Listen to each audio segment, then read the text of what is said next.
kenapa kemudian MK memutuskan memperpanjang masa jabatan pimpinan KPK dari 4 tahun menjadi 5 tahun.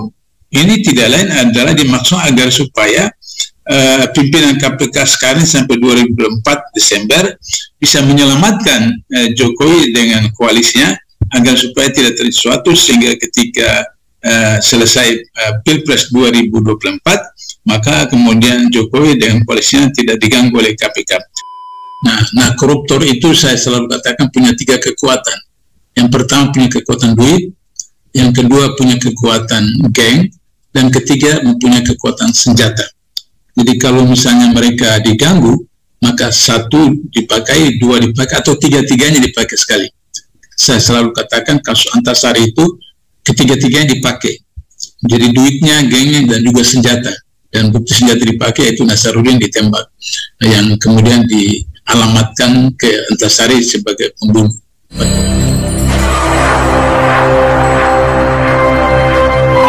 Abdullah, ya. Kalau memperhatikan sebagaimana yang dirilis oleh Kompas.com, Ketua KPK Firly Bahuri ini dinyatakan tidak melanggar etik itu sudah ketiga kalinya oleh Dewan Pengawas Komisi Pemberantasan Korupsi, termasuk dalam kaitan pemberhentian Brigadir Jenderal Polisi Endar Priantoro dari Direktur Penyelidikan KPK dan kebocoran dokumen penyelidikan di Kementerian Energi dan Sumber Daya Mineral.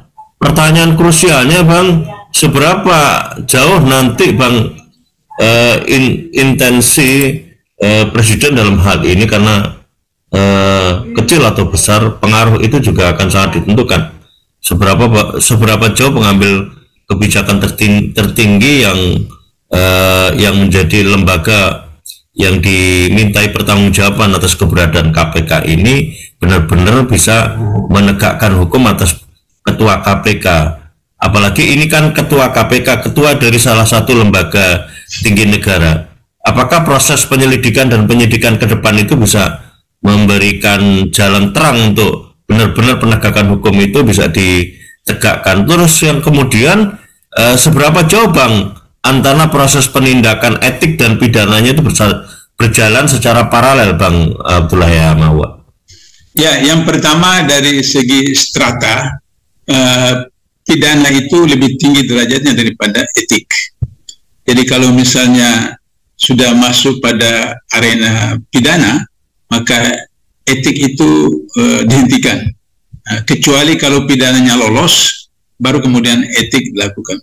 Kita ingat kasus Pak Antasari, itu kemudian beliau melanggar SOP dan kode etik karena berangkat ke Singapura untuk tujuannya baik waktu itu adalah untuk melakukan tabayun, klarifikasi dari salah satu sumber berita di Singapura bahwa ada informasi 1 atau 2 komisioner KPK menerima uang seperti itu. Maka di dalam SOP seharusnya pimpinan atau pejabat KPK kalau melakukan tugas itu tidak boleh sendirian, harus didampingi supaya untuk menghindari hal-hal yang tidak diinginkan. Tapi waktu itu kemudian Pak Antasari terbang sendiri ke Singapura tanpa SPJ dan tanpa didampingi oleh ajudan dan seterusnya. Maka di Singapura kemudian terjadilah rekayasa untuk kemudian mentersangkakan Pak Antasari. Nah, akhirnya kemudian dipidana Pak Antasari. Nah, sehingga ketika sudah dipidana Antasari oleh Polda, maka KPK tidak lagi memproses etikanya, pelanggaran etikanya, karena pidana lebih tinggi daripada etika. Andai kata waktu saya ditanya wartawan, saya katakan kalau nanti terbukti Pak Antasari bebas dari pidana, baru kemudian dibentuk komite etik untuk menangani kasus pelanggaran etika di KPK. Nah, jadi begitu juga sekarang kasus ini. Jadi ini bukan baru pertama kali Pak Antasari kemudian ternyata dijatuh hukuman sekian tahun oleh pengadilan negeri. Nah, terlepas dari itu ada satu rekayasa untuk kemudian mentersangkakan Pak Antasari, tapi bahwa sudah ada bukti Polda kemudian menahan atau menangkap Ketua KPK Pak Antasari. Jadi dalam kasus ini jelas sekali bahwa ada dokumen yang menunjukkan tentang kebocoran dokumen itu, sehingga dengan demikian maka bisa terjadi pelanggaran pidana itu, dan kemudian Polda DKI bisa menetapkan Firly sebagai tersangka dan diproses sebagaimana biasa. Cuma harus diingat bahwa amandemen Undang-Undang KPK Undang nomor 30 2002 menjadi Undang-Undang nomor 19 tahun 2019 itu sudah mengubah posisi eksistensi KPK yang tadinya adalah lembaga negara independen, itu berubah menjadi lembaga yang berada pada domain eksekutif. Sehingga dengan begitu, maka kemudian KPK itu pegawainya itu adalah ASN. Nah, ketika mereka sudah menjadi ASN, di dalam doktrin ASN tidak ada perkataan tidak terhadap atasan oleh seorang pegawai atau bawahan. Di dalam undang-undang ASN atau dalam budaya ASN, semua akan mengatakan siap, laksanakan, seperti itu. Sehingga Firly dengan anak buahnya sebagai ASN, itu bos di atas ASN itu adalah presiden. Sehingga kemudian maka ketika presiden sebagai bos ASN, lantas kemudian Dewan Pengawas itu diangkat oleh presiden, maka kemudian tidak bisa Dewan Pengawas itu melakukan sesuatu yang menetapkan Firly sebagai tersangka yang itu ada akan bertentangan dengan keinginan istana. Sebab apa? Firly dijadikan ketua KPK itu untuk menyelamatkan posisi Tito dengan Jokowi ketika mereka di DKI, Tito sebagai Polda Jaya dan Jokowi sebagai gubernur DKI. Ada kasus buku merah beberapa tahun lalu, sehingga kemudian Firly dipaksakan untuk menjadi ketua KPK untuk mengamankan Tito dan Jokowi. Sehingga dengan begitu maka tentu saja bisa terjadi si Karyoto akan dipindah tugaskan oleh Polri, oleh Kapolri ke tempat lain, sehingga kemudian kasus Firly itu kemudian diambangkan di Polda Jaya, sehingga kemudian nanti akan ada berita bahwa sudah proses tersangka, tapi tidak ditemukan tersangka berupa Firly, atau kemudian kalau juga diproses maka tersangkanya bukan Firly tapi salah seorang pihak yang lain, apakah anak buah Firly atau pegawai KPK yang lain yang dikorbankan untuk menyelamatkan Firly dan seterusnya. Ketiga, harus diingat bahwa kenapa kemudian MK memutuskan memperpanjang masa jabatan pimpinan KPK dari 4 tahun menjadi 5 tahun. Ini tidak lain adalah dimaksud agar supaya pimpinan KPK sekarang sampai 2024 Desember bisa menyelamatkan Jokowi dengan koalisinya agar supaya tidak terjadi sesuatu, sehingga ketika selesai Pilpres 2024 maka kemudian Jokowi dengan koalisinya tidak diganggu oleh KPK. Andai kata misalnya Desember ini sesuai dengan undang-undang KPK yang lama atau yang baru, maka Desember ini selesai masa jabatan pimpinan KPK sekarang, maka kemudian Desember itu juga 5 orang pimpinan KPK yang baru harus dilantik.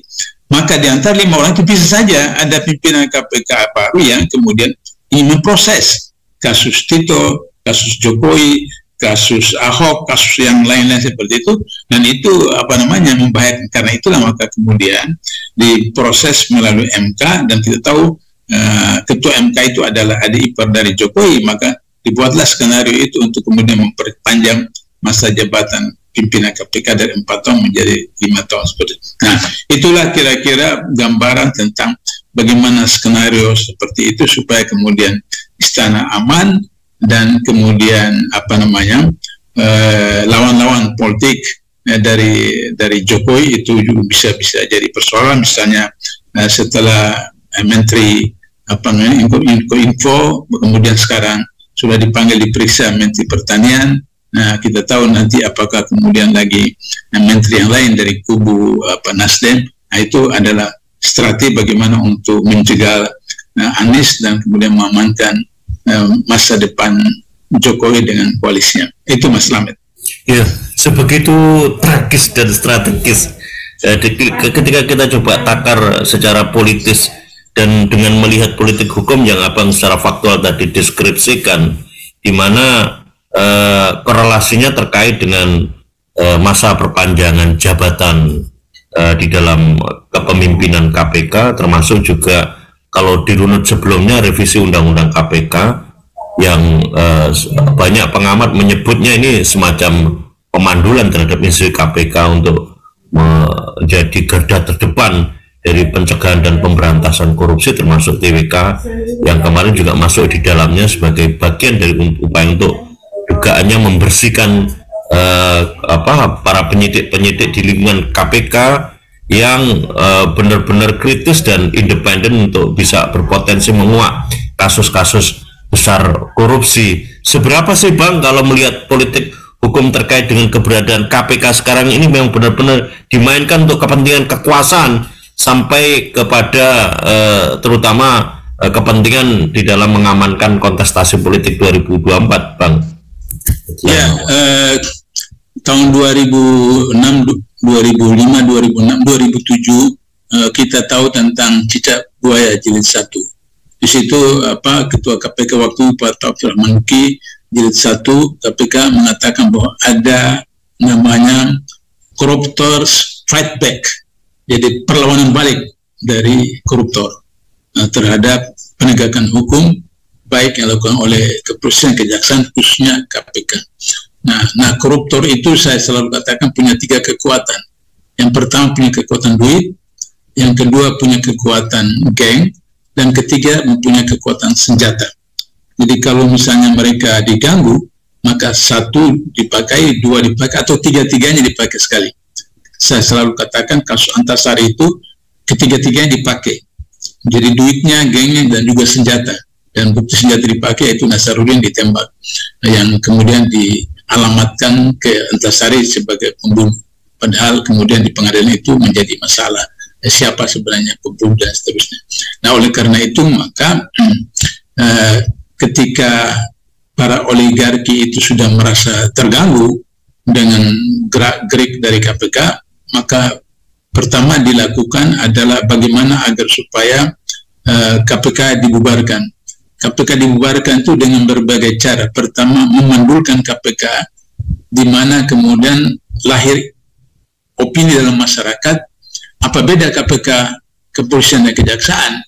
Kalau misalnya cara penanganan perkara KPK sama dengan kepolisian kejaksaan, ya sudah, ikut aja seperti yang sebelumnya, daripada sekian triliun uang dikeluarkan, ya sudah, nggak usah KPK. Contohnya misalnya KPK punya kewenangan untuk menyadap dan merekam pembicaraan seseorang atau kelompok orang berkaitan dengan kasus korupsi. Nah, dengan kewenangan KPK itu maka ketua DPR, ketua MK, kemudian menteri, sekian banyak seribuan orang ditangkap oleh KPK karena kewenangan penyadapan itu. Maka untuk itu agar supaya tidak terjadi demikian, maka kemudian dibuat dengan metode bahwa untuk melakukan penyadapan itu harus dengan seizin Dewan Pengawas. Nah, kalau dulu sebelum ada Dewan Pengawas itu, seorang penyidik atau JPU KPK mengajukan memo ke atasannya, satgasnya, satgas setuju, ke direkturnya, direktur setuju, ke deputinya, deputi setuju, ke pimpinan, dan pimpinan minimal 2 orang, tanda tangan basah atau tanda tangan non basah. Nah, itu kemudian bisa langsung dilakukan penyadapan dan seterusnya. Nah, sekarang untuk memandulkan KPK itu dibuat posisi harus dengan seizin Dewan Pengawas. Nah, Dewan Pengawas itu diangkat oleh Presiden, sehingga tidak mungkin Dewan Pengawas melakukan penyadapan kepada Presiden atau menteri-menteri koalisi Presiden, sehingga demikian itu akan dibatasi seperti itu. Itu yang pertama, sehingga akhirnya kesannya KPK cuma cari target-target yang ya klasteri seperti itu. Karena kalau kelas kakap pasti koalisi istana, dan itu tidak akan diizinkan oleh Dewan Pengawas. Yang kedua, bahwa dulu KPK itu tidak boleh menerbitkan SP3. Nah, kenapa tidak boleh menerbitkan SP3? Karena korupsi itu kejahatan luar biasa, sehingga ketika seorang ditetapkan sebagai tersangka, 99% harus dijatuhi hukuman di pengadilan. Nah, karena itu tidak boleh jadi ada SP3 sehingga tidak di ATM-kan seperti terjadi di lembaga penegak hukum yang lain yang terjadi selama ini. Tapi Undang-Undang KPK yang diamandemen tahun 2019 itu, maka disebutkan ketika satu perkara ditangani oleh KPK selama 2 tahun belum selesai, maka diterbitkan SP3. Nah, oleh karena itu, maka ini adalah satu peluang di mana ketika di SP3-kan, maka ketika Mas Slamet atau siapa saja pejabat yang kemudian mengetahui bahwa akan sudah ditangani oleh KPK, dia keluar negeri, Singapura, Malaysia, ke China, ke Eropa 2 tahun, sudah itu kemudian kembali, sudah SP3 selesai seperti itu. Sehingga nanti kemudian lahirlah opini dari masyarakat, lah kalau KPK seperti begitu, apa bedanya keputusan kejaksaan? Nah, untuk apa triliunan rupiah dikeluarkan? Nah, itulah maka 2019 saya katakan di ELC waktu itu bahwa undang-undang KPK yang baru itu bukan melemahkan KPK, tapi mensakratul mautkan KPK. Dan itulah sekarang yang terjadi.